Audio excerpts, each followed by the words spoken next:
Software ಅಲ್ಲಿ ಮಾಡ್ತಾರೆ action plan ಅಂದ್ರೆ tracking records in place. Correct ಆಗಿ ಟ್ರ್ಯಾಕ್ ಮಾಡಬೇಕು, ಕರೆಕ್ಟ್ ಆಗಿ ಬಿಲ್ ಕಟ್ಟಿದೀವಾ, ಕರೆಕ್ಟ್ ಆಗಿ ಫೋನ್ ಬಿಲ್ ಕಟ್ಟಿದೀವಿ, ಕರೆಕ್ಟ್ ಆಗಿ ಎಲ್ಲ ಯುಟಿಲಿಟೀಸ್ ಕಟ್ಟಿದೀವಿ ಅಂತ ನಾವು ಟ್ರ್ಯಾಕ್ ಮಾಡ್ತಾ ಇರ್ಬೇಕು. ಅದೇ ನಮ್ಮ ಆಕ್ಷನ್. ನೆಕ್ಸ್ಟ್ ಕಾಂಪಿಟೇಟರ್ಸ್ ಕೂಡ ಇಂಟರೆಸ್ಟೆಡ್ ಪಾರ್ಟೀಸ್. ಕಾಂಪಿಟೇಟರ್ಸ್ ಕೂಡ ಇಂಟರೆಸ್ಟೆಡ್ ಪಾರ್ಟೀಸ್ ಆಗ್ತಾರೆ. ಸೊ ಎಥಿಕಲ್ ಬಿಸ್ನೆಸ್ ಅವರ ನೀಡ್ಸ್ ಅಂಡ್ ಎಕ್ಸ್ಪೆಕ್ಟೇಷನ್ ಏನಿರುತ್ತೆ, ಎಥಿಕಲ್ ಬಿಸ್ನೆಸ್ ಪ್ರಾಕ್ಟೀಸಸ್ ಅಂದ್ರೆ ಪ್ರಾಮಾಣಿಕತೆ ಇರಬೇಕಂತ. ಬಿಸ್ನೆಸ್ ಪ್ರಾಮಾಣಿಕತೆ ಇದೆ. Ethical building good environment for design and service, enjoy the customers in environment cost user friendliness. So ಎಲ್ಲರೂ ಕೂಡ ಎಥಿಕಲ್ ಬಿಸ್ನೆಸ್ ಪ್ರಾಕ್ಟೀಸ್ ಅವರ ನೀಡ್ಸ್ ಅಂಡ್ ಎಕ್ಸ್ಪೆಕ್ಟೇಷನ್, ಅವ್ರದ್ದು ನೀಡ್ಸು ಅದೇ ಎಕ್ಸ್ಪೆಕ್ಟೇಷನ್ ಅದೇ ಥರ ಇರುತ್ತೆ. ಸೊ ಅದನ್ನು ಕೂಡ ನಾವು ಮೀಟ್ ಮಾಡಬೇಕು. Next trade bodies, association, certification bodies, ಈ ಸರ್ಟಿಫಿಕೇಶನ್ ಮಾಡ್ತಾ ಕೊಡ್ತೀವಿ ಅವರು ಕೂಡ ನಿಮ್ಮ ಇಂಟರೆಸ್ಟೆಡ್ ಪಾರ್ಟೀಸ್ ಆಗ್ತಾರೆ. ಸೊ ಅವ್ರ ನೀಡ್ಸ್ ಅಂತ ಏನಿರುತ್ತೆ, ಕಂಪ್ಲೈನ್ಸ್ ಟು ಅಗ್ರೀಡ್ ರಿಕ್ವೈರ್ಮೆಂಟ್ಸ್. ನಾವು ಏನು ಅಗ್ರೀಡ್ ಮಾಡಿದ್ದು ಅದ್ರ ಪ್ರಕಾರ ನಾವು ಕಂಪ್ಲೈನ್ಸ್ ತೋರಿಸ್ಬೇಕು, ಅದು ಅವ್ರ ನೀಡ್ಸ್ ಆಗಿರುತ್ತೆ. Next bank and other finance products. So ಏನೇನು ನಿಮ್ಮ ಇಂಟರೆಸ್ಟೆಡ್ ಪಾರ್ಟೀಸ್ ಬೇರೆ ಕಂಪ್ನಿದು ನಿಮ್ಗೆ ಏನೇನು ರಿಕ್ವೈರ್ಮೆಂಟ್ ಇದೆಯೋ, ಸಪೋಸ್ ಬ್ಯಾಂಕ್ ನಿಮ್ಗೆ ಇಷ್ಟು ಇಂಟರೆಸ್ಟೆಡ್ ಪಾರ್ಟೀಸ್ ಅದನ್ನು ಕೂಡ ನಾವು ಕನ್ಸಿಡರ್ ಮಾಡಬೇಕು. ಆ ಥರ ಇನ್ಶೂರರ್ ಇದ್ದರೆ ಇನ್ಶೂರರ್ ಕೂಡ ಕನ್ಸಿಡರ್ ಮಾಡಬೇಕು. ನೆಕ್ಸ್ಟ್ ವಿಸಿಟರ್ಸ್ ಕೂಡ ಆಗ್ತಾರೆ ಇಂಟರೆಸ್ಟೆಡ್ ಪಾರ್ಟೀಸ್. ಯಾರೋ ಬರ್ತಾರಲ್ಲ ಅವರು ಕೂಡ ಇಂಟರೆಸ್ಟೆಡ್ ಪಾರ್ಟೀಸೇ, ಯಾಕೆಂದ್ರೆ ಅವರು ಕೂಡ ಕಾಂಟ್ರಿಬ್ಯೂಷನ್ ಮಾಡ್ಬೋದು. ಸೊ ಅವ್ರಿಗೆ provide guidance on what to be follow when inside the office premises. Okay. Next media, ಅದು ಕೂಡ ಇಂಟರೆಸ್ಟೆಡ್ ಪಾರ್ಟೀಸ್ ಆಗ್ತಾರೆ. ಇದೆಲ್ಲ ನಾವು ನೋಡಿರೋದು ಎಕ್ಸ್ಟರ್ನಲ್ ಆಯ್ತು. Okay. Next internal interested parties ಅಂದರೆ ಟಾಪ್ ಮ್ಯಾನೇಜ್ಮೆಂಟ್. ನೆಕ್ಸ್ಟ್ ಎಂಪ್ಲಾಯೀಸ್, ನೀವು ವರ್ಕರ್ಸ್, ವರ್ಕರ್ಸ್ ಕೂಡ ಇಂಟರೆಸ್ಟೆಡ್ ಪಾರ್ಟೀಸ್. ನಿಮ್ಮ ನೀಡ್ಸ್ ಅಂಡ್ ಎಕ್ಸ್ಪೆಕ್ಟೇಷನ್ ಏನಿರುತ್ತೆ, salary as per the norm, good work environment ಕೊಡಬೇಕು ಅಲ್ವಾ, good work environment required resources ಇರಬೇಕು. ನಿಮ್ಗೆ ಏನೇನು ರಿಸೋರ್ಸ್ ಬೇಕು ಅದೆಲ್ಲ ನಿಮ್ಮ ನೀಡ್ಸ್ ಅಂಡ್ ಎಕ್ಸ್ಪೆಕ್ಟೇಷನ್ ಆಗಿರುತ್ತೆ. ಸೊ ಅದನ್ನು ಕೂಡ ಕಂಪ್ನಿಯವರು ಫುಲ್ಫಿಲ್ ಮಾಡಬೇಕು. ಟಾಪ್ ಮ್ಯಾನೇಜ್ಮೆಂಟ್ ನೀಡ್ಸ್ ಅಂಡ್ ಏನಿದೆ, implementation of quality management system, ಈಗ ಇಂಪ್ಲಿಮೆಂಟೇಷನ್ ಮಾಡಬೇಕು. ಸೊ ಕಮ್ಯುನಿಕೇಷನ್ ಆಫ್ ಪಾಲಿಸಿ ಕರೆಕ್ಟಾಗಿ ಕಮ್ಯುನಿಕೇಟ್ ಮಾಡಬೇಕು. Objectives in all levels of group, ಅಂದರೆ ಎಲ್ಲರಿಗೂ ಟಾರ್ಗೆಟ್ಸ್ ಕೊಡಬೇಕು. ಈಗ ಸೇಲ್ಸ್ ಅವ್ರ ಟಾರ್ಗೆಟ್ ಎಷ್ಟು, ಪರ್ಚೇಸ್ ಅವ್ರ ಟಾರ್ಗೆಟ್ ಎಷ್ಟು, ಎಲ್ಲರೂ ಕೂಡ ಡಿಫೈನ್ ಮಾಡಬೇಕು ಟಾರ್ಗೆಟ್ಸ್, ಆಬ್ಜೆಕ್ಟಿವ್ಸ್. ಸೊ ಅದೆಲ್ಲ ಅವ್ರ ನೀಡ್ಸ್ ಆ್ಯಂಡ್ ಎಕ್ಸ್ಪೆಕ್ಟೇಷನ್ ಆಗುತ್ತೆ. ಸೊ ಇದೆಲ್ಲದೂ ಕೂಡ ನಾವು ಮೀಟ್ ಮಾಡಬೇಕು. Needs and expectation of interested ಪಾರ್ಟೀಸಿನ ಮೀಟ್ ಮಾಡಿದ್ದೀವಿ, ನಮ್ಮ ಹತ್ರ ಏನು ಆ್ಯಕ್ಷನ್ ಇದೆ ಅಂತ ನಾವು ಡಾಕ್ಯುಮೆಂಟಲ್ಲಿ ತೋರಿಸ್ತೀವಿ. ಇದನ್ನು ಆಡಿಟಲ್ಲಿ ಫಾಲೋ ಅಪ್ ಮಾಡ್ತಾರೆ, ರೆಗ್ಯುಲರ್ ಟ್ರ್ಯಾಕ್ ಮಾಡ್ತಾರೆ ಅಷ್ಟೇ. ನಾವು ಏನೇನು ಡಾಕ್ಯುಮೆಂಟ್ ಮಾಡಿದ್ದೀವಿ ಅದನ್ನು ಆಡಿಟಲ್ಲಿ ಚೆಕ್ ಮಾಡ್ತಾರೆ.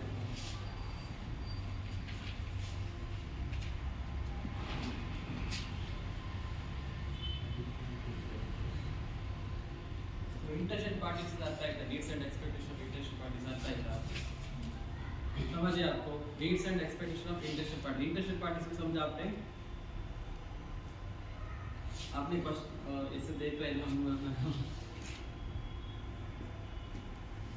ಅರ್ಥ ಇದಲ್ಲ.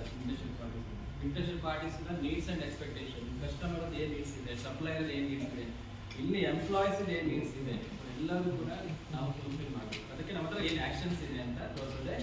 ನೀಡ್ಸ್ 4.2 ಕ್ಲಾಸಲ್ಲಿ ಅದೇ ಹೇಳಿದ್ದಾರೆ, ಎಲ್ಲ ಕಂಪ್ನಿಯವರು ಅದು ಮಾಡಲೇಬೇಕು. ಅವ್ರಿಗೆ ನಮ್ಮ ಏನೇನು ಇಂಟರ್ನಲ್ ಇಶ್ಯೂ ಇದೆ, ಎಕ್ಸ್ಟರ್ನಲ್ ಇಶ್ಯೂ ಇದೆ ಅದನ್ನು ಫಸ್ಟ್ ಡಿಫೈನ್ ಮಾಡಿ, next needs and expectation interested ಪಾರ್ಟೀಸ್ನ ಫುಲ್ಫಿಲ್ ಮಾಡೋಕ್ಕೆ ನಮ್ಮ ಹತ್ರ ಏನೇನು ರೆಕಾರ್ಡ್ಸ್ಗಳಿದೆ, ಏನೇನು ಯಾವ ಥರ ಮೇಂಟೈನ್ ಮಾಡ್ತಾರೆ ಅಂತ ತೋರಿಸ್ಬೇಕು.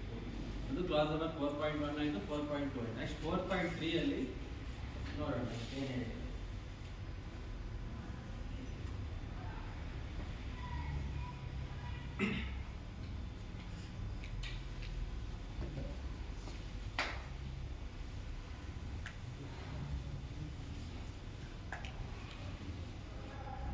Determining the scope of the quality management system ಅಂದರೆ ಬೌಂಡ್ರಿ. ನಾವೀಗ ಏನೇನು ಮಾಡ್ತಾ ಇದ್ದೀವಿ, ನಿಮ್ಮಲ್ಲಿ ಏನೇನು ಪ್ರಾಡಕ್ಟ್ಸ್ ಮಾಡ್ತಾ ಇದ್ದೀರಾ ಅದನ್ನ ಬೌಂಡ್ರಿ ಇದೆ ಅಲ್ವಾ, ಏನೇನು ಮಾಡ್ತೀರ ಅದನ್ನೆಲ್ಲ ಡಿಫೈನ್ ಮಾಡಬೇಕು. ಅದೇ scope statement. So manufacturing and supply of some this lubricants ಅದೇನು ಇರುತ್ತಲ್ವ, ಸೊ ಅದರ ಸ್ಟೇಟ್ಮೆಂಟ್ ಅದನ್ನೇ ಡಿಫೈನ್ ಮಾಡಬೇಕು ಸ್ಕೋಪಲ್ಲಿ. Determining the scope of the quality management system. The organization shall determine the boundaries and applicability of the quality management system to establish scope. When determining the scope, organization shall consider the external and internal issues that are being proposed. ಆ ಸ್ಕೋಪ್ನ define ಮಾಡುವಾಗ ನಾವು ಆಗಲೇ ನೋಡಿದ್ರೆ internal issues consider ಮಾಡಬೇಕು, external issues consider ಮಾಡಬೇಕು. Requirements of relevant interested parties recording 4.2 ಆಗಲೇ ನೋಡಿದ್ರೆ interested ಪಾರ್ಟೀಸ್ನ ರಿಕ್ವೈರ್ಮೆಂಟ್ ಕೂಡ ಮೀಟ್ ಮಾಡಬೇಕು. Next products and service of the organisation. ನಾವು ಏನೇನು ಪ್ರಾಡಕ್ಟ್ಸ್ ಮಾಡ್ತೀವಿ, ನಮ್ದು ಏನೇನು ಸರ್ವಿಸ್ ಇದೆ ಎಲ್ಲರೂ ಕೂಡ ನಮ್ಮ ಸ್ಕೋಪ್ ಸ್ಟೇಟ್ಮೆಂಟಲ್ಲಿ ನಾವು ಡಿಫೈನ್ ಮಾಡಬೇಕು. ಇದೇ ನಿಮ್ಮ ISO ಸರ್ಟಿಫಿಕೇಶನ್ ಬರುತ್ತೆ ಸ್ಕೋಪ್. ಸಿಸ್ಟಮ್ ISO ಸರ್ಟಿಫಿಕೇಟ್ ನೋಡಿದರೆ ನೀವು ಅದರಲ್ಲಿ ಸ್ಕೋಪ್ ಅಂತ ಇರುತ್ತೆ. ಏನು ಮಾಡ್ತೀರಾ, manufacturing and supply of fabrication systems ಅಥವಾ design and manufacturing of systems, ಆ ಥರ ಫುಲ್ ಡಿಫೈನ್ ಆಗ್ತದೆ ಸ್ಕೋಪ್.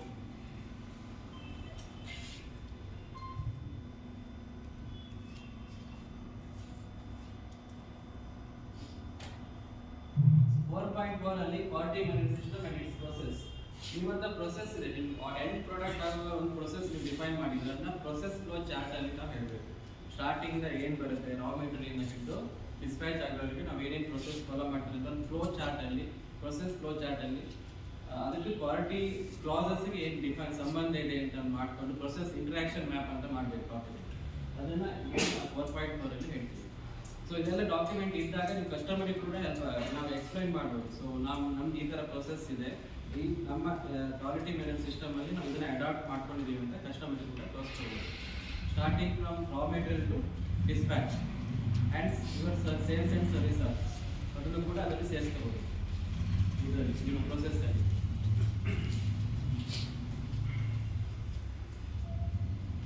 ಇಲ್ಲಿ ಕ್ಲಾಸ್ ನಂಬರ್ 4 ಮುಗಿತು.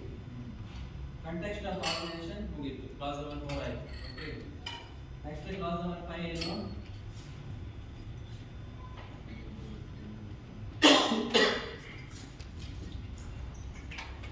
ಲೀಡರ್ಶಿಪ್. ಕ್ಲಾಸ್ ನಂಬರ್ 5 ಅಂದ್ರೆ ಲೀಡರ್ಶಿಪ್ ಅಂದ್ರೆ ಟಾಪ್ ಮ್ಯಾನೇಜ್ಮೆಂಟ್ ಅಂತ ಹೇಳ್ತೀವಿ. ಟಾಪ್ ಮ್ಯಾನೇಜ್ಮೆಂಟ್ ಏನೇನು commitment, leadership and commitment. Top management shell demonstrate leadership and commitment with respect to quality system by taking accountability and effectiveness control. Accountability ತಗೋಬೇಕು, quality in already ತಗೊಂಡಿದ್ದಾರೆ top management. So ಇದಕ್ಕೆ conduct ಮಾಡ್ತಿದ್ದಾರೆ training. So quality management system improvement ಮಾಡಬೇಕಂತ accountability ತಗೊಂಡು leadership ಅದನ್ನ commit ಮಾಡಬೇಕು, quality policy ಅಂತ define ಮಾಡಬೇಕು. Okay,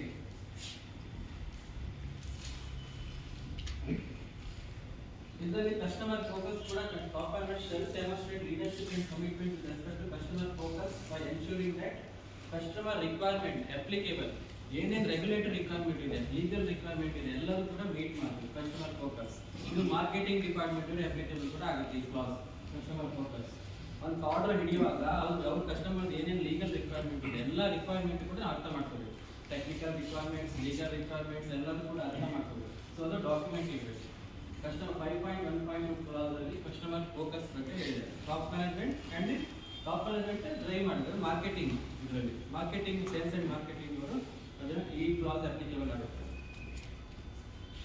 Focus on consistency providing products and services that meet customer and applicable statutory regulatory requirements is maintained. The focus on enhancing customer satisfaction is maintained. Customer satisfaction ಏನೇನು ಬೇಕೋ ಆ ಥರದಲ್ಲಿ ನಮ್ಮ documents ಎಲ್ಲ ನಮ್ಮ ಹತ್ರ ಇರಬೇಕು. ಅಥವಾ ನಾವು ಮೀಟ್ ಮಾಡಬೇಕು. ಅಂದರೆ ಕಸ್ಟಮರ್ ಫೋಕಸ್ ಹೇಳಿದ್ರೆ ಪ್ರಿನ್ಸಿಪಲ್ಲೇ ಫಸ್ಟ್ ಒಂದು ಕ್ವಾಲಿಟಿ ಪ್ರಿನ್ಸಿಪಲ್ಲೇ ಕಸ್ಟಮರ್ ಫೋಕಸ್. ಸೊ ಮತ್ತೆ ಇದರಲ್ಲಿ ಹೇಳಿದ್ರು ಕ್ಲಾಸಲ್ಲಿ ಕಸ್ಟಮರ್ ಫೋಕಸ್.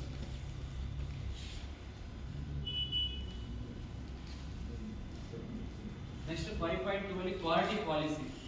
ಇದು ಕ್ವಾಲಿಟಿ ಪಾಲಿಸಿನ ನಾವು ಡಿಫೈನ್ ಮಾಡಬೇಕು. ನಮ್ಮ ಕಂಪ್ನಿಯ ಧ್ಯೇಯ ವಾಕ್ಯ, ಕ್ವಾಲಿಟಿಯ ಗುಣಮಟ್ಟದ ಧ್ಯೇಯ ವಾಕ್ಯ ಏನು ಅದು ಎಲ್ಲರಿಗೂ ಅರ್ಥ ಆಗಬೇಕು, ಎಲ್ಲರಿಗೂ ಗೊತ್ತಿರಬೇಕು, ಎಲ್ಲರೂ ಹೇಳಬೇಕು, ಎಲ್ಲರೂ ಅರ್ಥ ಮಾಡ್ಕೋಬೇಕು. ಫಸ್ಟ್ ಬಾಯಾಟ್ ಮಾಡೋದು ಅಂದ್ರೂ ಕೂಡ ನಮ್ಮಲ್ಲಿ ಗೊತ್ತಿರಬೇಕು. ಅದನ್ನು ಒಂದು ಸ್ಟೇಟ್ಮೆಂಟನ್ನು ನಾವು ಡಿಫೈನ್ ಮಾಡಿ ಡಿಸ್ಪ್ಲೇ ಮಾಡಬೇಕು ಎಲ್ಲ ಕಡೆ. ಕ್ವಾಲಿಟಿ ಪಾಲಿಸಿ ಡಿಸ್ಪ್ಲೇ ಮಾಡಬೇಕು. ಅದಕ್ಕೂ ಏನು ಹೇಳಿದ್ರೆ it's appropriate purpose and context of organisation. ಇದು ನಿಮಗೆ ಅಪ್ಲಿಕೇಬಲ್ ಆಗಿರಬೇಕು, ಬೇರೆಯವರಿಗಲ್ಲ. ಅಂದರೆ purpose of context of organisation ಇಲ್ಲಿ ಏನಿದೆ ಅದು ಅಪ್ಲಿಕೇಬಲ್ ಆಗಿರಬೇಕು. Provides a framework for setting reviewing quality objectives. ನಮ್ಮ ಟಾರ್ಗೆಟ್ ಅನ್ನ ರಿವ್ಯೂ ಮಾಡೋಕ್ಕೆ ಫ್ರೇಮ್ವರ್ಕ್ ತರ ಆಗಿರ್ಬೇಕು ನಮ್ಮ ಸ್ಟೇಟ್ಮೆಂಟ್. ಓಕೆ, ಎಕ್ಸಾಂಪಲ್ಸ್ ನೋಡ್ಬೋದು. ನೀವು ಆಗಿದೆಯಾ ಇಲ್ಲಿ ಕ್ವಾಲಿಟಿ ಪಾಲಿಸಿ? ಕ್ವಾಲಿಟಿ ಪಾಲಿಸಿ ಇದೆ. ಸೊ ಅದು ಯಾವ ಥರ ಹಾಕಿದ್ರೆ ಕಮಿಟ್ಮೆಂಟ್, ಒಂದು commitment statement, we are committed to do so and so ಅಂತ ಹಾಕಿರ್ತಾರೆ. ನಮ್ಮ ಕಮಿಟ್ಮೆಂಟ್ ಅಂದ್ರೆ ಏನು? ನಾವು ಡೆಡಿಕೇಟ್ ಆಗಿದ್ದೀವಿ ಅಂತ ನಾವು ಕೆಲಸ ಕಮಿಟ್ಮೆಂಟ್ ಕಂಟಿನ್ಯೂ ಇಂಪ್ರೂವ್ಮೆಂಟ್ ಅಂತ ಕ್ವಾಲಿಟಿ ಸಿಸ್ಟಮ್. ನಾವು ನಮ್ಮ ಕ್ವಾಲಿಟಿ ಮ್ಯಾನೇಜ್ ಸಿಸ್ಟಮ್ ಅಂತ ನಮ್ಮ ಪ್ರಾಡಕ್ಟ್ ಅನ್ನ ಕಂಟಿನ್ಯೂಸ್ ಆಗಿ ಇಂಪ್ರೂವ್ಮೆಂಟ್ ಮಾಡೋದು ನಾವು ಪಣ ಕೊಟ್ಟಿದ್ದೀವಿ, ಸಂಕಲ್ಪ ಕೊಟ್ಟಿದ್ದೀವಿ. ನಮ್ಮ ಸಂಕಲ್ಪ, ಆ ಸಂಕಲ್ಪ ತಗೋಬೇಕು. ನೀವು ಪೂಜೆ ಮಾಡುವಾಗ ಸಂಕಲ್ಪ ತಗೋತಾರಲ್ಲ, ಅದೇ ತರ ಕ್ವಾಲಿಟಿ ಪಾಲಿಸಿ ಅಂದರೆ ನಮ್ಮ ಕಂಪನಿಯ ಕ್ವಾಲಿಟಿನ ಇಂಪ್ರೂವ್ಮೆಂಟ್ ಮಾಡೋಕ್ಕೆ ಅಥವಾ ನಮ್ಮ ಕಸ್ಟಮರ್ ಸ್ಯಾಟಿಸ್ಫ್ಯಾಕ್ಷನ್ ಮಾಡೋಕ್ಕೆ ನಮ್ಮ ಪಣ ಏನು, ನಮ್ಮ ಸಂಕಲ್ಪ ಏನು ಅಂತ ಸ್ಟೇಟ್ಮೆಂಟಲ್ಲಿ ವಿಸ್ತಾರವಾಗಿ ನಾವು ಹೇಳ್ಬೇಕು. ಅದನ್ನ ಎಲ್ಲರೂ ಅರ್ಥ ಮಾಡ್ಕೋಬೇಕು. ಎಲ್ಲ ಎಂಪ್ಲಾಯೀಸ್ ಕೂಡ ಅದು ಅರ್ಥ ಮಾಡ್ಕೋಬೇಕು. ಬರೀ ಟಾಪ್ ಮ್ಯಾನೇಜ್ಮೆಂಟ್ ಮಾತ್ರ ಹೇಳಿಬಿಡೋದಲ್ಲ, ಎಲ್ಲರಿಗೂ ಕೂಡ ಮೈಂಡ್ ಒಳಗೆ ಹೋಗ್ಬೇಕು. ಕೆಲವು ಕಂಪನಿ ಏನು ಮಾಡ್ತಾರೆ ಅಂತ ಹೇಳಿದರೆ ಅಂತ ಪ್ರೇಯರ್ ಥರ ಮಾಡ್ತಾರೆ. ಅದನ್ನು ಬಿಫೋರ್ ಸ್ಟಾರ್ಟಿಂಗ್ ದ ಶಿಫ್ಟ್ ಮಾಡ್ತೀವಿ. ಆ ಕ್ವಾಲಿಟಿ ಪಾಲಿಸಿನ ಹೇಳಿದಾಗ ಎಲ್ಲರಿಗೂ ಅರ್ಥ ಆಗುತ್ತೆ. ಸೊ ಅದನ್ನ ಕಮಿಟ್ಮೆಂಟ್ ಆಗಿ ಇಟ್ಕೊಂಡು ನಾವು ಕೆಲಸ ಮಾಡಬೇಕು. So organisation quality policy shall be available as documented information. Documented information ಹೇಳಿದೆ, ಇದು ಡಾಕ್ಯುಮೆಂಟ್ ಆಗಿ ಇರಬೇಕು ಅಂತ ಸ್ಟ್ಯಾಂಡರ್ಡ್ ಹೇಳಿದ್ದಾರೆ. ಅಂದರೆ ಇರಲೇಬೇಕು. ಆಡಿಟ್ ಅಲ್ಲಿ ಕೇಳ್ತಾರೆ ಕ್ವಾಲಿಟಿ ಪಾಲಿಸಿ ಡಾಕ್ಯುಮೆಂಟ್ ಇದೆ ಅಂತ. ಅಥವಾ ಯಾರನ್ನ ಬೇಕಾದ್ರೂ ನಾವು ಕೇಳ್ಬೋದು, ಆಡಿಟರ್ಸ್ ನಾವು ಕೇಳ್ಬೋದು. ಆಡಿಟರ್ಸ್ ನಿಮ್ಮ ಕ್ವಾಲಿಟಿ ಪಾಲಿಸಿ ಏನಾದ್ರು ನಿಮ್ಮ ಬಯೋಟ ಹೇಳಿ ಕೇಳೋದು ಅರ್ಥ ಏನಂತ ಕೇಳ್ಬೋದು auditors. So quality policy documented information ಆಗಿರಬೇಕು. Communicated, it should be communicated, understood and applied within the organization. Be available to relevant interested parties as appropriate. And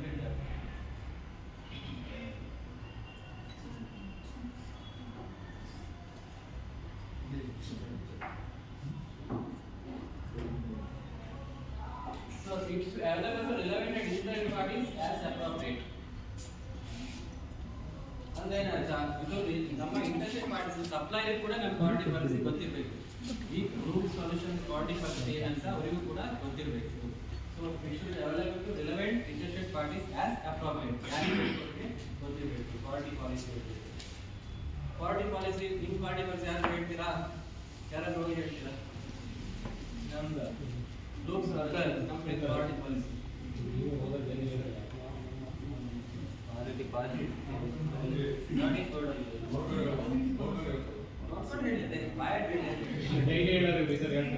ನಾವು ನಮ್ಮ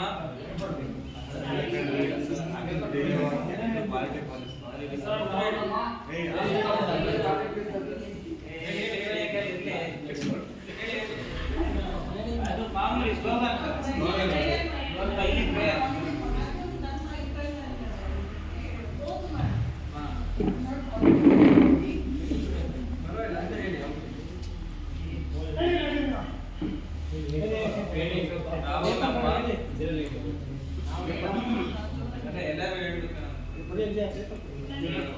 ನಾವು ನಮ್ಮ ಸುತ್ತಮುತ್ತಲಿನ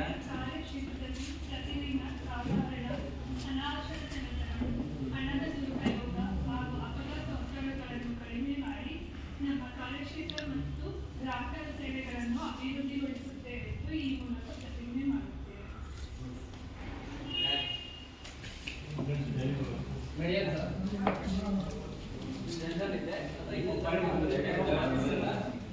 ಆ ಪಾಲಿಸಿ ಹಾಕಬೇಕಂತ we are committed to provide application solutions to customers, meeting their quality and delivery schedules, with emphasis on continual improvement of the quality management system and norms are related to achieve total customer satisfaction. ಕರೆಕ್ಟಾಗಿ standard ಪ್ರಕಾರ ಬಂದರೆ ಎಲ್ಲ words ಈಗ customer satisfaction ಆಯಿತು, customer continuous improvement ಕೂಡ ಆಯಿತು, ಮತ್ತು commitment ಕೂಡ ಬಂದ ವರ್ಡ್ಸ್. ಸೊ ಆ ಥರ ಕ್ವಾಲಿಟಿ ಪಾಲಿಸಿನ ನಾವು ಡಿಫೈನ್ ಆಲ್ರೆಡಿ ಇದೆಯಾ? ಸೊ ಕ್ವಾಲಿಟಿ ಪಾಲಿಸಿನ ಮ್ಯಾನೇಜ್ಮೆಂಟ್ ಅವರು ಡಿಫೈನ್ ಮಾಡಬೇಕು. 5.2 ಅಲ್ಲಿ 5.3 ನಾನು ಆಗಿನ ರೋಲ್ಸ್ ರೆಸ್ಪಾನ್ಸಿಬಿಲಿಟಿ ಅಥಾರಿಟಿ ಎಲ್ಲ ಡಿಪಾರ್ಟ್ಮೆಂಟ್ ಯಾರ್ಯಾರು ವರ್ಕ್ ಮಾಡಿದ್ರು ಎಲ್ಲರಿಗೂ ರೋಲ್ಸು, ಅವ್ರ ರೆಸ್ಪಾನ್ಸಿಬಿಲಿಟಿ ಏನು, ಅವ್ರ ಅಥಾರಿಟಿ ಏನನ್ನ ಡಿಫೈನ್ ಮಾಡಿರಬೇಕು. ಅದು HR ಅವರು ಯೂಶಲಿ ಮಾಡ್ತಾರೆ. ನೀವು ಒಂದು ಜಾಬನ್ನು ಕ್ಯಾಂಡಿಡೇಟ್ಸ್ ಹೈರ್ ಮಾಡಬೇಕಾದ್ರೆ ನಿಮ್ಗೆ ಜಾಬ್ ಇದಿರುತ್ತಲ್ಲ, ಜಾಬ್ ಡಿಸ್ಕ್ರಿಪ್ಷನ್ ಇರುತ್ತಲ್ಲ, ಅದನ್ನೇ ಸ್ಪ್ಲಿಟ್ ಮಾಡಿ ಅವ್ರದ್ದು ಏನು ರೋಲ್ಸ್ ಇದೆ, ಅವ್ರದ್ದು ಏನು ರೆಸ್ಪಾನ್ಸಿಬಿಲಿಟಿ ಇದೆ, ಏನು ಅಥಾರಿಟಿ ಇದೆ ಅದನ್ನು ಡಿಫೈನ್ ಮಾಡಿ. Okay, so organisation shall ensure that responsibility and authorities are relevant to assign communicated and understood within the organisation. ಎಲ್ಲರಿಗೂ ಅರ್ಥ ಆಗಬೇಕು. ಅವ್ರಿಗೆ ಸುಮ್ಮನೆ ಕೊಟ್ಟು ಜಾಬ್ ಡಿಸ್ಕ್ರಿಪ್ಷನ್ ನಿಮ್ಗೆ ಏನು ರೋಲ್ ಅವರೇ ಏನೋ ಮಾಡ್ತಾ ಇರ್ತಾರೆ, ಆ ಡಾಕ್ಯುಮೆಂಟಲ್ಲಿ ಬೇರೆ ಆ ಥರ ಇರಬಾರ್ದು. ಅಥವಾ ಅವ್ರಿಗೆ ಅವ್ರು ಏನು ಮಾಡ್ತಾ ಇದ್ದಾರೆ ಅದನ್ನೇ ನಾವು ರೋಲ್ಸ್ ಅಂಡ್ ರೆಸ್ಪಾನ್ಸಿಬಿಲಿಟಿ ಮಾಡಬೇಕು. ಒಟ್ಟಲ್ಲಿ ಅದು ಅರ್ಥ ಆಗಿರ್ಬೇಕು. Okay, shall assign responsible authority for ensuring that quality management system conforms to the requirements of international standard, ensuring that processes are delivering the intended outputs. So reporting the performance of the quality management system and opportunities for improvement and that means for change of innovation and especially for reporting to top management, ensuring promotion of customer focused role organization. So ಇದೆಲ್ಲ ಬರುತ್ತೆ organisation roles responsibility. ನಾವು responsibility determine ಮಾಡುವಾಗ ಎಲ್ಲ factors consider ಮಾಡಿ ಆ ಪೊಸಿಷನ್ಗೆ rolls, responsibility, authority ಮೂರು ಕೂಡ communicate ಮಾಡಿದ್ರು. ಓಕೆ, ಇನ್ನೂ ಏನೋ ಡೌಟ್ ಇದೆಯಾ? ಯಾರು ಕೇಳಲ್ಲ ರೋಲ್ಸ್ ರೆಸ್ಪಾನ್ಸಿಬಿಲಿಟಿ ಏನಂತ ಎಲ್ಲರಿಗೂ ಇದೆಯಾ? ಇಲ್ಲಲ್ಲ, ಮಾಡಬೇಕಾ? ಅಂದ್ರೆ ಇದೆ, ಬಟ್ ನೀವೇನೇ ರೆಕಾರ್ಡ್ ಮಾಡಿಲ್ಲ.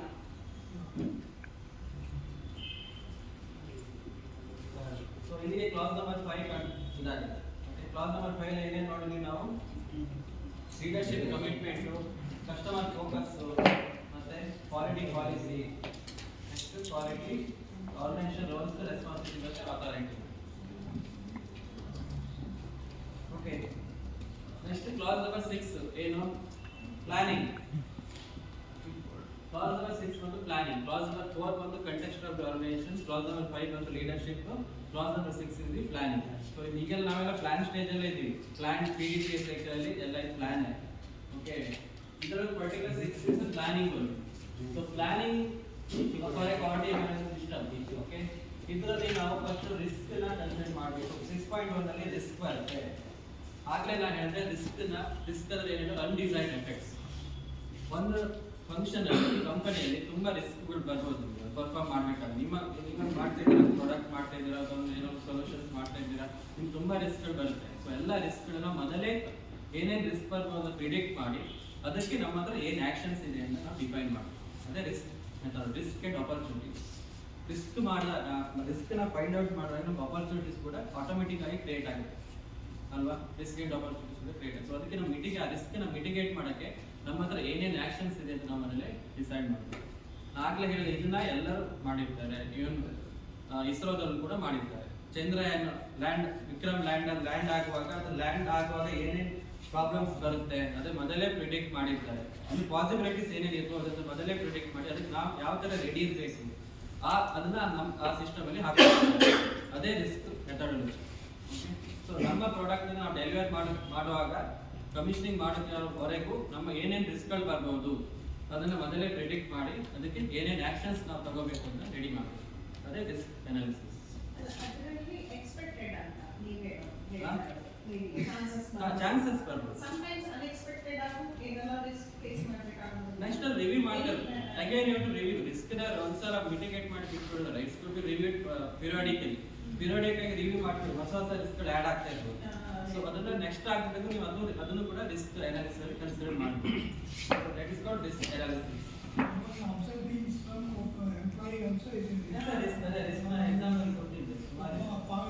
For example, Kumar is the production in charge. PLC is the ಯಾರಿಲ್ಲ ಕುಮಾರ ಇವಾಗ ಮೊಬೈಲ್ ಫಿಕ್ಸ್ ಆಯ್ತು ಒಂದು 15 ದಿನ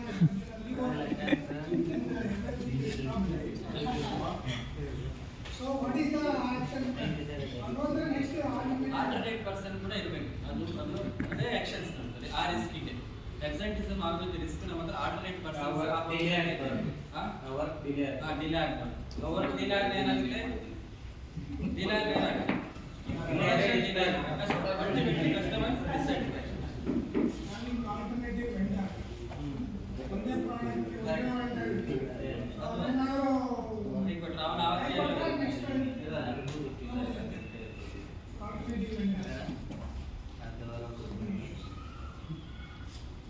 ಒಂದೆರಡು ಮಾತ್ರ ನೀವು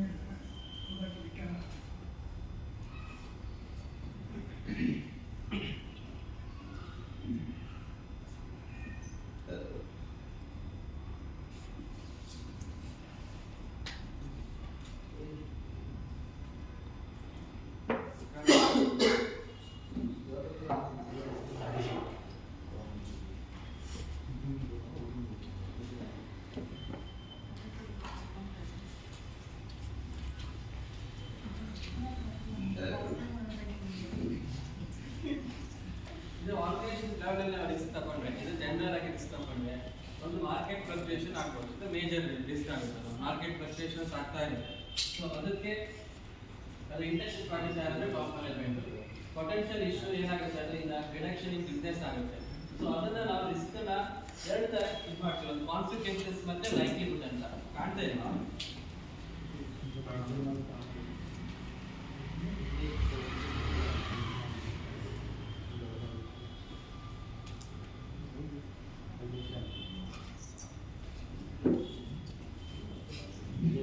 ಮುಂದೆ ಬನ್ನಿ ಸ್ವಲ್ಪ ಸರಿ ಮುಂದೆ ಹಾಕ್ಬಿಡು.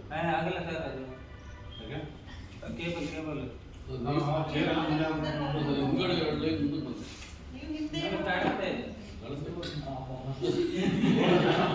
ಅಲ್ಲ ಕೆರಗಡೆ ಮಾರ್ಕೆಟ್ ಫ್ಲಕ್ಚುಯೇಷನ್ ಅಲ್ಲ ಕೆರಗಡೆ serial number 5 serial number 5 serial number 5 currency fluctuation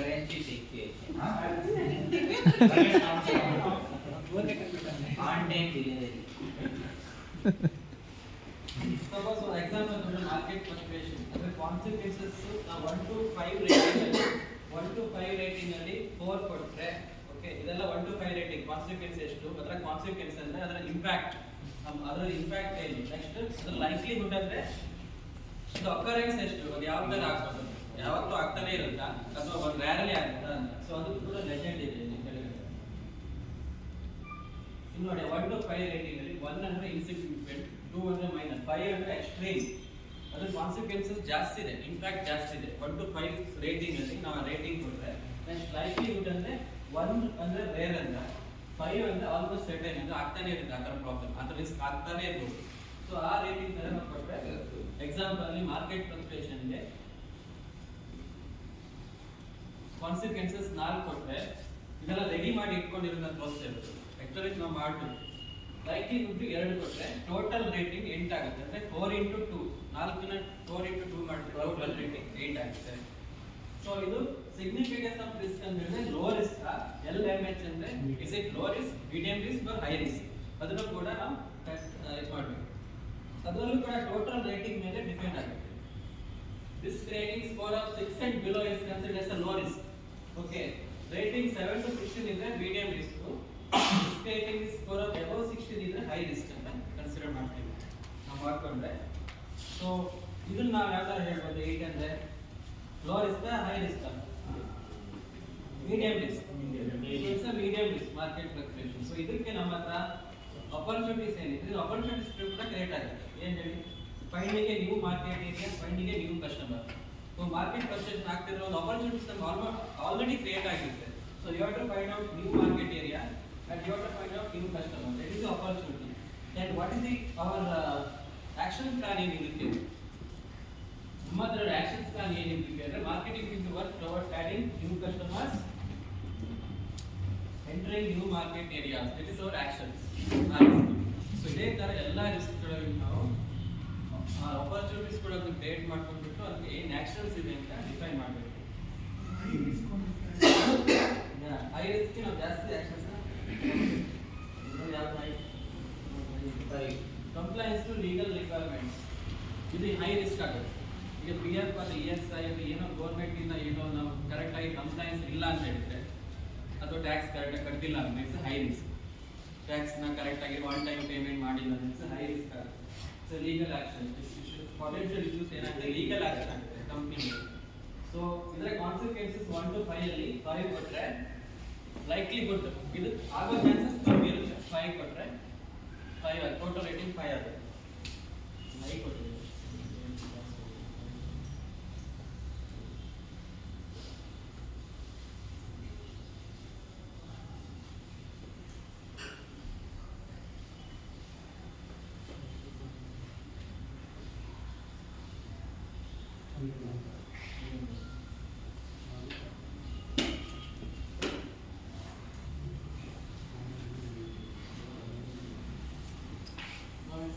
High risk, 5 to 20 is the high risk. So ಅರ್ಥ ಆಯ್ತಾ ಇದು ರಿಸ್ಕ್. ನೆಕ್ಸ್ಟ್ ಪ್ರೈಸ್ ವಾರ್ ಆಗ್ಬೋದು, ಲಿಮಿಟೆಡ್ ಪ್ರಾಡಕ್ಟ್. ನಮ್ಮ ಹತ್ರ ಪ್ರಾಡಕ್ಟ್ ಲಿಮಿಟೆಡ್ ಇಟ್ಕೊಂಡ್ರೆ ಅದು ಕೂಡ ರಿಸ್ಕ್ ಆಗುತ್ತೆ. ನಾವು ಪ್ರಾಡಕ್ಟ್ ಅನ್ನ ಜಾಸ್ತಿ ಮಾಡ್ತಾ ಇರ್ಬೇಕು. ಕೆಲವು ಪ್ರಾಡಕ್ಟ್ ನಾವು ಕಂಪ್ನಿ ಬೆಳಿಬೇಕಂದ್ರೆ ನಮ್ಮ ವೆರೈಟಿ ಆಫ್ ಪ್ರಾಡಕ್ಟ್ಸ್ ನ ಜಾಸ್ತಿ ಮಾಡ್ತಾ ಇರ್ಬೇಕು. It is also risk. Liquidity ಇರ್ಬೋದು, ಕರೆನ್ಸಿ ಫ್ಲಕ್ಚುಯೇಷನ್ಸ್ ಇರ್ಬೋದು, on time delivery, attrition rate ಅದು ಕೂಡ ಇಂಪಾರ್ಟೆಂಟ್. ಎಲ್ಲರೂ ಬಿಟ್ಟು ಹೋದ್ರೆ ಕೆಲಸ ಕಂಪ್ನಿನ ಬಿಟ್ಟು ಹೋದ್ರೆ ಅದು ಕೂಡ ರಿಸ್ಕ್ ಆಗುತ್ತೆ. ನಿಜ ಒಬ್ಬ ಡಿಸೈನರ್ ಒಬ್ಬ ಬ್ಲಾಕ್ ಮಾಡ್ತಾರೆ ಅನ್ಕೊಳ್ಳಿ, ಏನಾದರೂ ಒಂದು ಮೆಟಲ್ ಡಿಸೈನ್ ಮಾಡ್ತಾರೆ. ಸೊ 1 to 100 ಇರುತ್ತೆ ಅದು. 1 mm ಇಂದ 100 mm ಇರುತ್ತೆ. ಓಕೆ, ನೆಕ್ಸ್ಟ್ ಡಿಸೈನ್ ಬಂದರೆ ಚೇಂಜ್ ಮಾಡ್ತಾರೆ ಅನ್ಕೊಳ್ಳಿ, ಅದೇ ಪ್ರಾಡಕ್ಟ್ ಚೇಂಜ್ ಮಾಡ್ತಾರೆ. ಪೇಮೆಂಟ್ ಯಾವ ಥರ ಮಾಡಬೇಕು? ಆಲ್ರೆಡಿ ಬಂದ್ಬಿಟ್ಟಿದೆ ಮೆಟಲ್. ಯಾವುದು ಈಗ ಒಂದು ಮೆಟಲ್ ಬಂದಿದೆ, ಆಮೇಲೆ ಚೇಂಜ್ ಮಾಡಿ ಡಿಸೈನ್, ಆಮೇಲೆ ಡಿಸೈನ್ ಚೇಂಜ್ ಮಾಡಿದ್ರೆ ಆ ಮೆಟಲ್ ಏನು ಮಾಡಬೇಕು ಅಂತ ಅವರು ರಿಜೆಕ್ಟ್ ಮಾಡಿ ಅಲ್ಲ ಬಂದ್ಬಿಟ್ಟಿದೆ ಆಲ್ರೆಡಿ. ಅದೇ ರಿಸ್ಕ್, ಅದು ರಿಸ್ಕ್. ಅದು ಎಕ್ಸ್ಚಿಯರ್ ಬರುತ್ತೆ, ಹಾಂ, ಎಕ್ಸ್ಚಿಯರ್ ಬರುತ್ತೆ. ಅದು ಅವಾಗ ನಿಮ್ಗೆ ಇದಾಗುತ್ತಲ್ಲ ಅವಾಗ ಇನ್ವೆಂಟ್ರಿ ಆಗುತ್ತೆ. ಅದೇ ಪೇಮೆಂಟ್ಗೆ ಎಷ್ಟು ಕನ್ಸಿಡರ್ ಮಾಡ್ತಾರೆ? ಅದೇ ರಿಸ್ಕ್. ಅದು ಡಿಸೈನ್ ವೇವರ್ ಏನೋ ಕೊಡ್ಬೇಕಾ? ಆಗಲ್ಲ actually. First of all improper planning ಅಂತ ಹೇಳ್ತಾರೆ, ಅದೇ risk. Improper planning of stock out ಇದೆ ಪ್ರೊಡಕ್ಷನ್. ಹಾ. ಎಕ್ಸ್ಚಿಯರ್ ಪ್ರಾಡಕ್ಟ್. ಅಲ್ಲ, ಈ risk ಇನ್ನು natural calamities ಅದೆಲ್ಲ ಕೋವಿಡ್ ಇಸ್ ಬಿಗ್ COVID ಆ ಇಯರ್ ಏನಾದರೂ ಪೇಮೆಂಟ್ ಮಾಡ್ಬೇಕಂದ್ರೆ ವೇವರ್ ಅಂತ ಕಂಪ್ಯೂಟ್ ಮಾಡ್ಬೇಕಾ? ಏನು ಮಾಡಬೇಕು? ಯಾರಿಗೆ ಪೇಮೆಂಟ್ ಸಪ್ಲೈರಿಗೆ.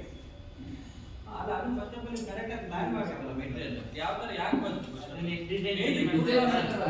ಅಪ್ಲೋಡ್ ಆಗ್ಬಿಟ್ಟು ಡಿಸೈನ್ ಹಾ ಡಿಸೈನ್ ಮಾಡಿ ಅಪ್ಲೋಡ್ ಆಗ್ಬಿಟ್ಟು ಡ್ರಾಯಿಂಗ್ ಹೋಗಿದೆ. ಡ್ರಾಯಿಂಗ್ ಪ್ರಕಾರ ಮಾಡಿದ್ದಾರೆ, ತಾಳಿ ಸರ್ಟಿಫಿಕೇಟ್ ಮಾಡ್ಕೊಂಡು ಮಾಡಿದ್ದಾರೆ. ಓಕೆ ಪ್ರಾಡಕ್ಟ್ ಬಂದ್ಬಿಟ್ಟಿದೆ. ಬಂದ್ಬಿಟ್ಟ ಮೇಲೆ ಮೆಟೀರಿಯಲ್ ಓಕೆ ಆಗಿದೆ. ಮೆಟಲ್ ಓಕೆ ಆಗಿದ್ಮೇಲೆ ನೆಕ್ಸ್ಟ್ ಇಯರ್ ಬರುತ್ತೆ ಮೆಟಲ್. ನೆಕ್ಸ್ಟ್ ಇಯರ್ ಯಾಕೆ ಬರುತ್ತೆ ಮೆಟಲ್ ಬರುತ್ತೆ. ಇವಾಗ ಪ್ಲಾನ್ ಯಾಕೆ ಮಾಡಿದ್ರು ಯಾಕೆ ಅದನ್ನ ಪ್ರಪೋಸ್ ಮಾಡಿದ್ರು ಆ ಡಿಸೈನ್ ಆ ಥರ ಮೆಟೀರಿಯಲ್ ಯಾಕೆ ನೀವು ತರಿಸಿದ್ರಿ ಆ ಡಿಸೈನ್ ನೆಕ್ಸ್ಟ್ ಇಯರ್ಗೆ ಆ್ಯಡ್ ಆಗುತ್ತೆ, ಇಯರ್ಗೆ ಆ್ಯಡ್ ಆಗಲ್ಲ. ಡಿಸೈನ್ ಮಾಡ್ತಾರಲ್ಲ ಅವ್ರಿಗೆ ಹೇಳ್ಬೇಕಂತಲ್ಲ ಅವಾಗ ಈ ಮೆಟೀರಿಯಲ್ ಖಾಲಿ ಆದ್ಮೇಲೆ ಮಾಡಿ ಅಂತ. ಅದಕ್ಕೆ ಇನ್ವೆಂಟರಿ ಪ್ಲಾನಿಂಗ್ ಇರ್ಬೇಕಂತ ಹೇಳು. ಕರೆಕ್ಟ್ ಆಗಿ ಇನ್ವೆಂಟರಿ ಪ್ಲಾನಿಂಗ್ ಇರ್ಬೇಕು. ಇದಕ್ಕೆ ಏನು ಹೇಳ್ತೀವಿ ನಾವು, ರಾ ಮೆಟೀರಿಯಲ್. ಫಾರ್ ಎಕ್ಸಾಂಪಲ್ ಒಂದು ರಾ ಅವ್ರಿಗೆ ಮೆಟೀರಿಯಲ್ ಯಾವ ಥರ ಮೆಟೀರಿಯಲ್ ಈಗ GST ಅಂದ್ಬಿಟ್ಟು 45 days. ಒಂದು ಸೆಕೆಂಡ್, ಇವಾಗ ರಾ ಮೆಟೀರಿಯಲ್ ಇರುತ್ತೆ. ರಾ ಮೆಟೀರಿಯಲ್ ಅಲ್ಲಿ ನಾವು ಮಲ್ಟಿಪಲ್ ಐಟಮ್ಸ್ ಮಾಡ್ತಾ ಇದ್ದೀವಿ. ಓಕೆ, ಅವಾಗ ನಾವು ರಾ ಮೆಟೀರಿಯಲ್ನ ಉಳಿಸ್ಕೊಬೇಕು. ನಾವು ಸುಮ್ಮನೆ ಖಾಲಿ ಇದ್ದೀವಿ ಇವಾಗ ಏನು ಕೆಲಸ ಇಲ್ಲ ಅಂತ ಅಂದ್ಬಿಟ್ಟು ನೀವು ಏನೋ ಒಂದು ಮ್ಯಾನುಫ್ಯಾಕ್ಚರ್ ಮಾಡಿಬಿಡ್ತೀರಾ. ಬಟ್ ಅದೇನಾಗುತ್ತೆ, ಅದು ಡಿಸೈನ್ ಹೋಗಿ ಆಗಿರ್ತದೆ, ಅದ್ರಾಗ ಅಪ್ಲೋಡ್ ಆಗಿದ್ದೆಲ್ಲ ಆಗಿದೆ. ಡಿಸೆಂಬರ್ ಡಿಸ್ಪಾಚ್ ಅಂತ ಇರ್ತದೆ. ಡಿಸ್ಪ್ಯಾಚ್ ಪ್ಲಾನ್ ಇಲ್ಲದೆ ಯು ಶುಡ್ ನಾಟ್ ಯೂಸ್. ನೀವು ಮಾಡಿಕೊಡ್ದು ಅದಕ್ಕೆ ಪ್ಲಾನಿಂಗ್ ಮಾಡ್ಕೋಬೇಕು ಅಂತ ಹೇಳ್ತಾ ಇರೋದು. ರಾ ಮೆಟೀರಿಯಲ್ಲು ಯಾವಾಗಲೂ ಇದ್ದರೆ, ಇವಾಗ ಒಂದು ರಾ ಮೆಟೀರಿಯಲ್ ಇದ್ದರೆ ನೀವು ಬೇರೆ ಯಾವ ಮೂವಿಂಗ್ ಮೆಟೀರಿಯಲ್ ಇದೆ ಅದನ್ನು ಯೂಸ್ ಮಾಡ್ಬೋದು. ಒಂದ್ಸಲ ನೀವು ತಗೊಂಡೋಗ್ಬಿಟ್ಟು ಆ ರಾ ಮೆಟೀರಿಯಲ್ನ ಯಾವುದೋ ಒಂದು ರೀತಿ ಅಸೆಂಬಲ್ ಮಾಡಿ ಇಟ್ಬಿಟ್ರೆ ಆಗೇನಾಗುತ್ತೆ, that is become a non moving stock ಆಗಿಬಿಡುತ್ತೆ, ಇನ್ವೆಂಟ್ರಿನಲ್ಲಿ ಹೋಗುತ್ತೆ. ಸೊ ರಾ ಮೆಟೀರಿಯಲ್ಲು ನಿಮಗೆ ಡಿಸ್ಪ್ಯಾಚ್ ಪ್ಲಾನ್ ಇದೆ, ಇದು 100% ಪಕ್ಕ ಇದೆ ಅಂತ ಪ್ಲಾನಿಂಗ್ ಗೊತ್ತಾದಾಗ you have to take for production. ಇಲ್ಲ ಅಂತಂದರೆ ಸುಮ್ಮನೆ ಕೆಲಸ ಖಾಲಿ ಇದೆ, ರಾಜೇಂದ್ರ ಫ್ರೀ ಇದ್ದಾರೆ ಮಾಡೋಣ ಯಾವಾಗಲಾದರೂ ನಾನು ಹಿಂಗೆ ತೋರಿಸ್ಬೋದಾಗ GST ನಾನು ಮೂವಿಂಗ್ ಅಂತ ತೋರಿಸ್ಬೋದು. ಯಾರಿಗೆ loss? Management loss. They are investing lakhs of rupees. For example ಯಾವುದೋ ಒಂದು ಪ್ರಾಡಕ್ಟ್ BM ನೋಡಿ ನಿಂತ್ಕೊಂಡಿದೆಯಲ್ವ, ಸೊ ದಟ್ ಈಸ್ ಆಲ್ ಅವ್ರಿಗೆ who is going to burden management. ಆಗ ಸಪ್ಲೈಗೆ ಪೇಮೆಂಟ್ ಮಾಡಬೇಕು ಬೇಡ ಸರ್?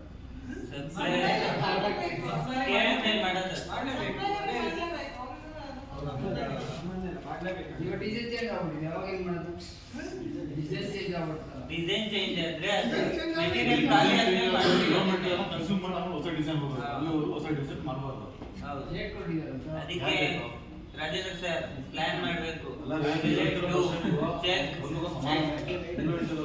ಪ್ರಾಡಕ್ಟ್ ಮಾಡಿದ್ರೆ ಮೆಟಲ್ ಬಂದ್ಬಿಟ್ಟು ಒಂದು ವರ್ಷದಲ್ಲಿ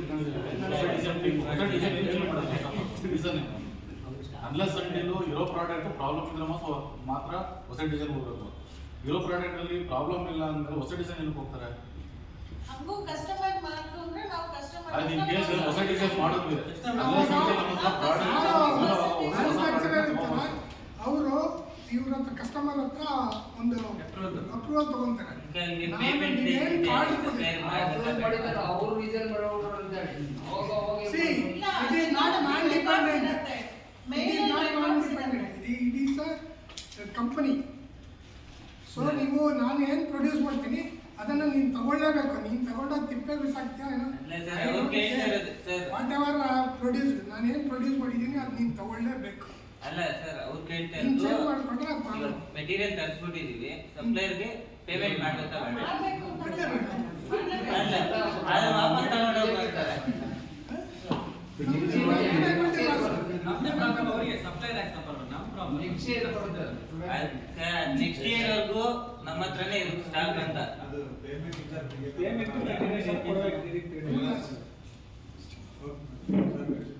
ಆಮೇಲೆ ಮಾತಾಡೋಣ ಬೇಕಾದ್ರೆ ನೀವು ಸ್ಯಾಟಿಸ್ಫೈ. ಅವ್ರ ಮಾಡಿರೋದು ಬೇರೆ ಕಡೆ ಇದ್ದಾರೆ. ಅಂದ್ರೆ first of all planning risk. Sudden change ಆಗುತ್ತಲ್ಲ ಡಿಸೈನ್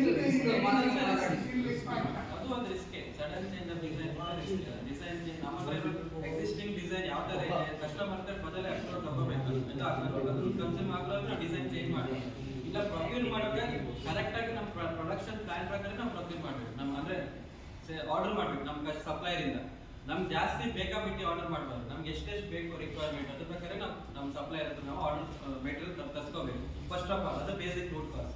ಅದನ್ನ ತರಿಸ್ಬಿಟ್ಟ ಮೇಲೆ ಕರೆಕ್ಟಾಗಿ ಪ್ಲಾನಿಂಗ್ ಮಾಡಬೇಕು. ಇದು ಎಕ್ಸಿಕ್ಯೂಷನ್ ಕರೆಕ್ಟ್ ಆಗಿದೆಯಾ, ಅದು ಡಿಸೈನ್ ಪ್ರಕಾರ ಕರೆಕ್ಟ್ ಇದೆ ಪ್ಲಾನಿಂಗ್ ಮಾಡಿ ನಾವು ಡಿಸ್ಪ್ಯಾಚ್ ಮಾಡಬೇಕು. ಇಂಪ್ರಾಪರ್ ಶೆಡ್ಯೂಲಿಂಗ್ ಅಂಡ್ ಪ್ಲಾನಿಂಗ್ ಅದೇ ರಿಸ್ಕ್. ನಾ ಹೇಳ್ತಾ ಇರೋದು ನಿಮ್ಗೆ ಅದೇ ಎಕ್ಸಾಂಪಲ್ ಅದೇ. ಅದು ಆಗಿರಿದ್ರೆ ಆ ಥರ ಆಗ್ತಿಲ್ಲ. ಈಗ ಎರಡು ಕಡೆಯಿಂದ ಲಾಸ್. ಸಪ್ಲೈಯರ್ಗೂ ಪೇಮೆಂಟ್ ಮಾಡಬೇಕು, ಕಸ್ಟಮರ್ಗೂ ಡಿಸ್ಪ್ಯಾಚ್ ಮಾಡೋಂಗಿಲ್ಲ, ಯಾಕೆ ಡಿಸೈನ್ ಚೇಂಜ್ ಮಾಡಬೇಕು. ಸೊ ಆ ರಿಸ್ಕ್ ಅವಾಯ್ಡ್ ಮಾಡೋಕ್ಕೆ ಎಷ್ಟು ಬೇಕು ನಮ್ಮ ಮೆಟೀರಿಯಲ್ ಅಷ್ಟೇ ಇನ್ವೆಂಟ್ರಿ ಇಟ್ಕೊಂಡು ನಾವು ಪ್ರೊಕ್ಯೂರ್ ಮಾಡಬೇಕು ಸಪ್ಲೈಯರ್ ಹತ್ರ. ಅಂದರೆ ತರಿಸ್ಕೋಬೇಕು ಮೆಟೀರಿಯಲ್. ಅದಕ್ಕೆ ಇಂಪ್ರಾಪರ್ ಪ್ಲಾನಿಂಗ್ ಕರೆಕ್ಟ್ ಆಗಿಲ್ಲ ಅಂದ್ರೆ ಈ ಥರ ಪ್ರಾಬ್ಲಮ್ ಆಗುತ್ತೆ.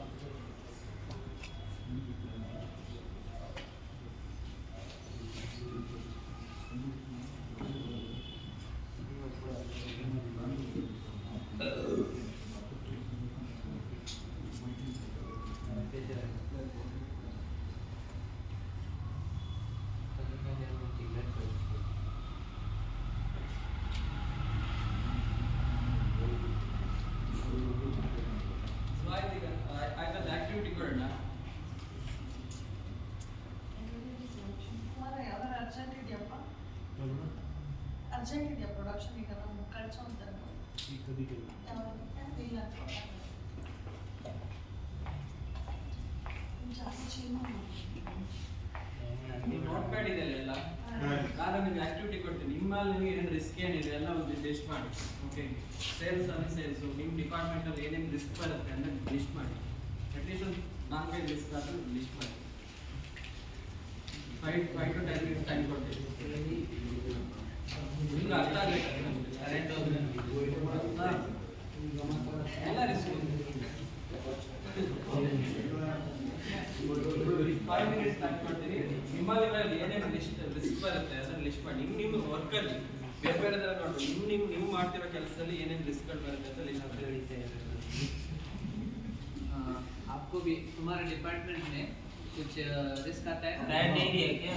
जो काम करता है ना, काम करता असेंबली करने के लिए साइड में प्रोडक्शन असेंबली करने के लिए रोज आपको रिस्क लगेगा। रिस्क आएगा, एयर गन रहेगा, वो काम नहीं करेगा।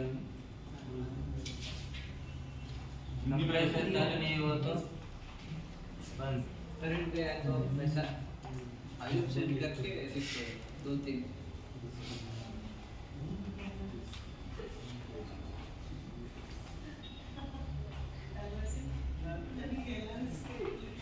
ಟೋಟಲ್ ರಿಸ್ಕ್ डील आते हैं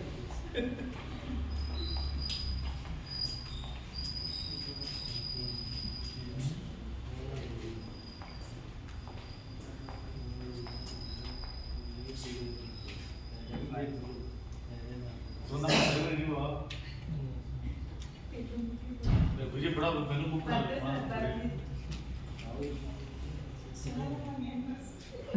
कसौटी तरफ तो इसके हो गया कसौटी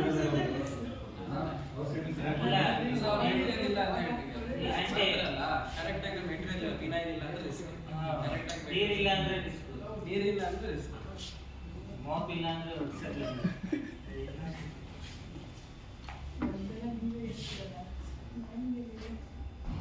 ಸೊ ಆ ಥರ ವಿನೈಲ್ ಇಲ್ಲಿಂದಂಗೆ ಥರ ಆಗದೆ ಇರೋದು ನಮ್ಮ ಹತ್ರ ಏನು ಆ್ಯಕ್ಷನ್ ಎಷ್ಟಾಗಿ ಹೇಳಬೇಕು. ಕರೆಕ್ಟ್ ಆಗಿರೋ ಎಲ್ಲ ಮೆಟೀರಿಯಲ್ ಆಲ್ರೆಡಿ ಸ್ಟಾಕ್ ಇಟ್ಕೊಂಡಿರ್ಬೇಕು. ಅದೇ ಆಕ್ಷನ್.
ಯಾರು ಹೇಳಿದ್ರಿ ಈಗ?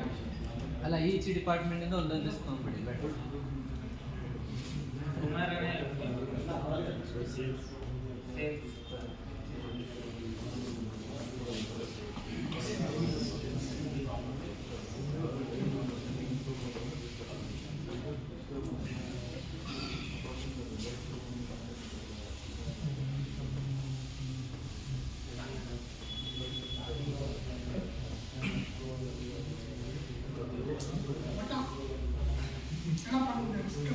ರಿಸ್ಕ್ ಏನಿದೆ ಏರಿಯಾ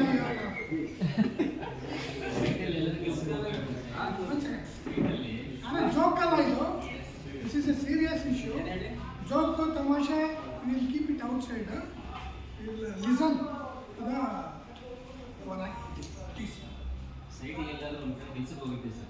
ಓಕೆ, ಒಂದು ಕೆಲವೊಂದು ಕಡೆ ಮಾಡ್ತಾರೆ ಒಂದು 2 days 3 days ಗೆಟ್ ಬ್ಯಾಚ್ ಆಗಲ್ಲ. ನಾವು 2 days ನಾವು ಖಾಲಿ ಕುಂತೀವಿ. ಅದೇನಾಗುತ್ತೆ ನಿಮಗೆ ನಾವು ಖಾಲಿ ಕುಂತ್ರೆ ಕಂಪ್ನಿಗೆ ಅದು ಹೊರೆ ಆಗುತ್ತೆ. ಅದು ಕಂಪ್ನಿ ರಿಸ್ಕ್ ಆಗುತ್ತೆ. ಓಕೆ. ಕೆಲವೊಂದು